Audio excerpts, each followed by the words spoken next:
Guitar champion, as you might know, I love practicing. I mean, it's the best thing ever. Practicing guitar, go away with girls or whatnot, sport, being famous, money.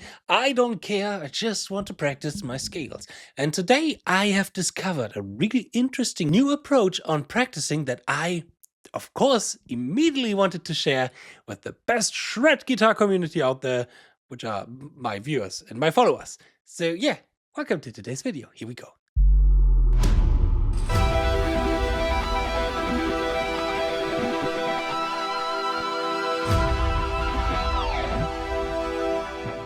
Hey Guitar Champion, what's going on? ZEN Homebach here, back from my practice dojo. Welcome to today's video. Usually the practice approach that I had was a target-based practice approach, which means I had a goal, I had a specific target, and I'm practicing to that target. And I was definitely working with the concept of making repetitions, playing something over and over and over again, working on individual micro movements, working on certain mistakes, certain bad habits, fixing maybe a technique here and there, etc., all this kind of stuff, but based on repetition.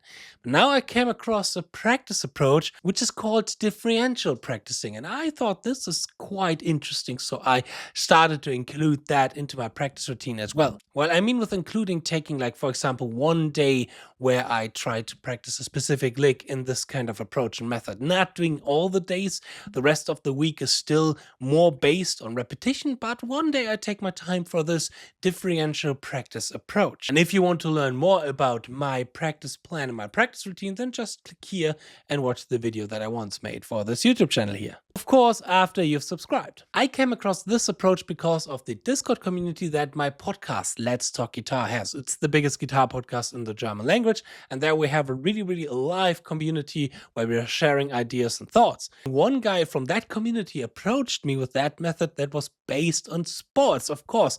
Where else? Because these sports guys, they know how to train, how to practice.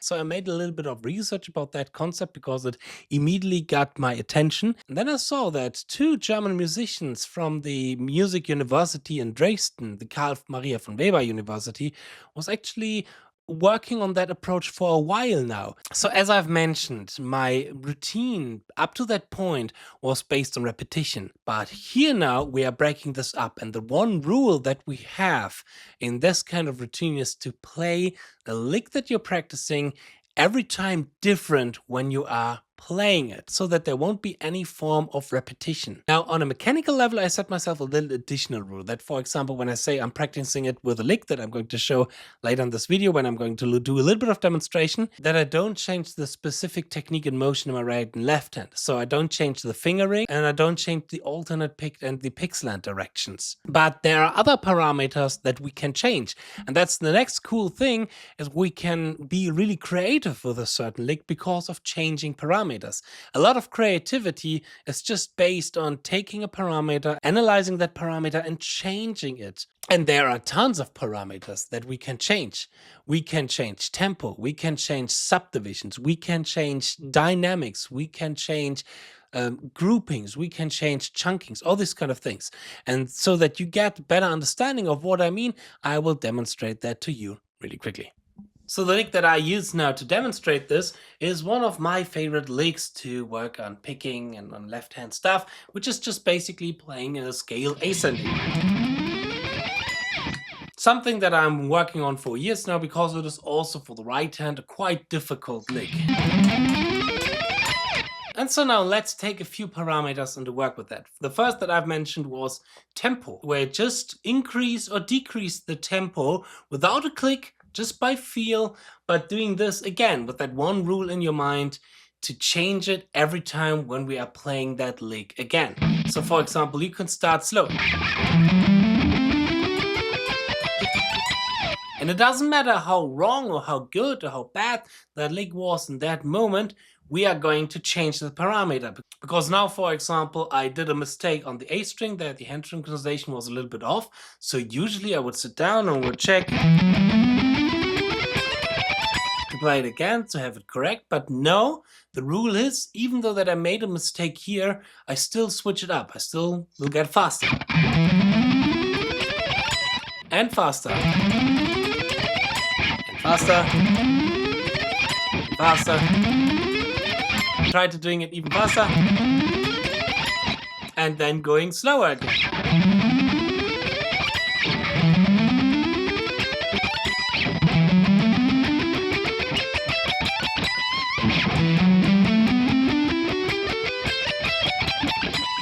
But changing it every time, that's the #1 rule. The next parameter could be subdivision. And therefore, of course, we need a click. So I take my beloved, old school mechanical metronome. Let's put it like this. Let's see if it's working. I have to screw it up. Oh, the cats are starting to get interested in this. Well, so I have here now my pulse, and I go through this tempo with the subdivision. So for example, playing the same lick, but starting on 8 notes, like this, 3, 4, and.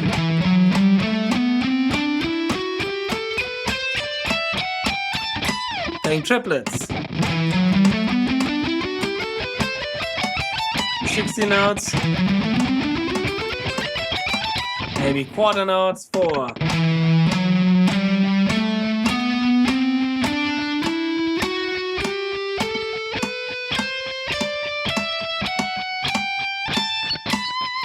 Note triplets, 4. 32nd notes, 3, 4, etc., etc. So that's another parameter. You can jump around. You can jump around between 8 notes, 60 note triplets, 60 notes, quarter notes, all this kind of stuff. The next parameter would be, as I've already mentioned, articulation and dynamics. That, for example, you play that lick and you play it like this.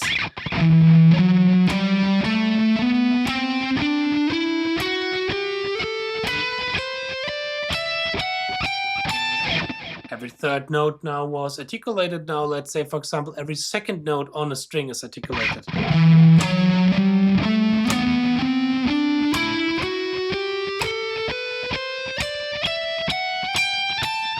Or you can see everything in groupings. Like, for example, let's stay with a steady tempo. And now let's say that you're playing, for example, groupings of 3, groupings of 4, 5, 6, every time with a little break in between. So for example, like this.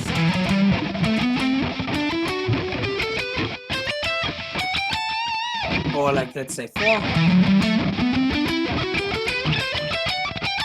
Or let's say 5. 1, 2, 3, 4, 5. 1, 2, 3, 4, 5. 1, 2, 3, 4, 5. 1, 2, 3, 4, 5, etc. The most important thing here now is for me to stay consistent with my mechanical movement, so I don't include RDAP, rhythmical depending picking. I don't do that here. So and this means that even though I have a break and a little pause after each groups or each grouping, I still try to be consistent with the alternate picking pattern that we have when we don't have these breaks and don't have these pauses. So for example, when I play 3 notes, da, da, da, with a little break in between, so now in RDAP, rhythmical depending picking, you would say the break implies the upstroke, so that the next string starts as well with a downstroke. But no, here I keep again the direction of the right hand as well, like I'm keeping the fingering and not changing the fingering, and this is why I still start the A string with an upstroke.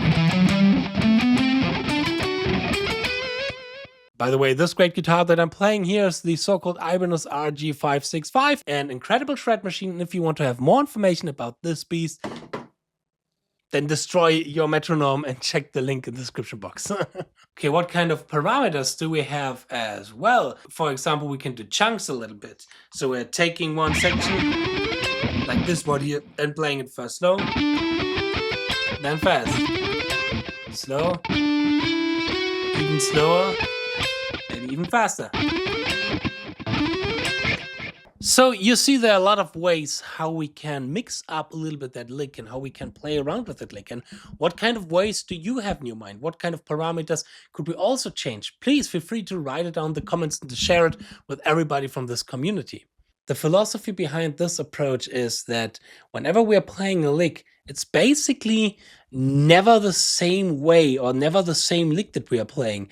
On a really small level, you could say, even though when I play this lick twice in a row, the second time will not be the second time will never be the same like the first time because of, quantum physics or stuff like that, because we get older in this 1 second. You know, something's changed in our body when you want to see it and really on a small level, on small detail.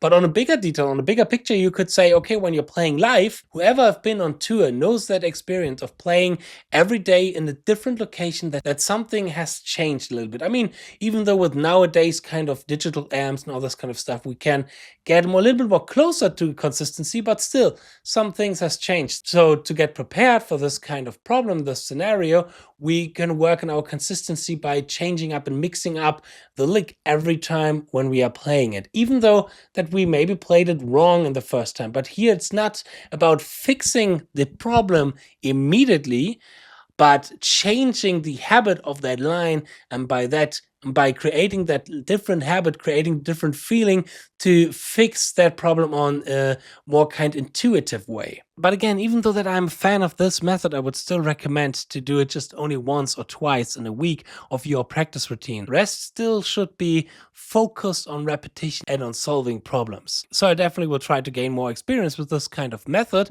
and also to include it into the practice method that I have in the ZEN of Speed Picking, my big online masterclass about speed picking, where we do not only have 50 exercises, 10 etudes, 4 workouts, licks in the style of Jon Petrucci, Paul Gilbert, and all of our heroes, but we also have a bulletproof practice routine to get your speed picking to the next level. And I'm definitely going to include that into this practice routine of the ZEN of Speed Picking as well. So if you are interested in the ZEN of Speed Picking, check out the link in the description box. And don't miss the chance to get the ZEN of Sweeping, my big online masterclass about sweeping, 50% off when you buy the ZEN of Speed Picking. And so much for today's video. I hope you liked this little video. I hope I'm going to see you in my next video. I wish you a lot of fun learning, practicing, and mastering the guitar. Cheers and power your progress. Bye.